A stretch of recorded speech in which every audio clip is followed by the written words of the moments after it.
Hello everyone, Mr. Miguel here from McBee Elementary with an activity you can do at home. Today we're going to be making our own Mr. Potato Head.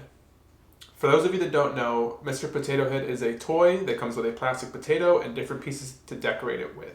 Those pieces were usually like eyes, nose, mouth, ears, a hat, and some shoes. Mr. Potato Head came out in 1952, and back then they only provided the plastic pieces and you had to provide your own real potato.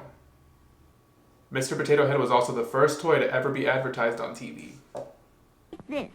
Take any fruit or vegetable. Just stick in eyes, then ears, and then the mouth. You can make the funniest looking people in the whole world. Potato Head people look different every time you make them. Mr. and Mrs. Potato Head with cars and trailers come in. To do this activity, we're going to need a couple things. The first thing we're going to need is a potato. Make sure you ask before you borrow. We're also going to need paper, pencils, crayons or markers, scissors, tape, and thumbtacks. Now make sure you're careful with the thumbtacks. So to start with the potato head, you're going to go ahead and design your facial features. You're going to make happy faces, silly faces, angry faces. You're going to make eyes, ears, nose, hairstyles if you wanted to. But you're going to go ahead and design those now.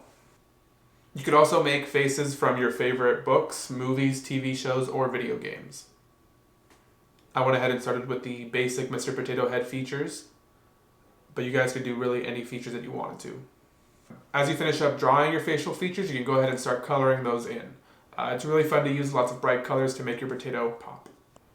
So now you're going to go ahead and cut out everything that you drew and lay it out on the table. So now you're going to go ahead and put the tacks on the back of all the features that you just cut out. This might be helpful to do with an adult. So what I did for this is I laid the tack flat on the table, I grabbed my tape with the sticky side down, and I kind of guided the tape down through the tack. And once the tape went all the way down, I picked it up and taped it to the paper. This way the tack is kind of out of the way so you don't really see it, but it's taped to the paper so it doesn't just rip off really easily.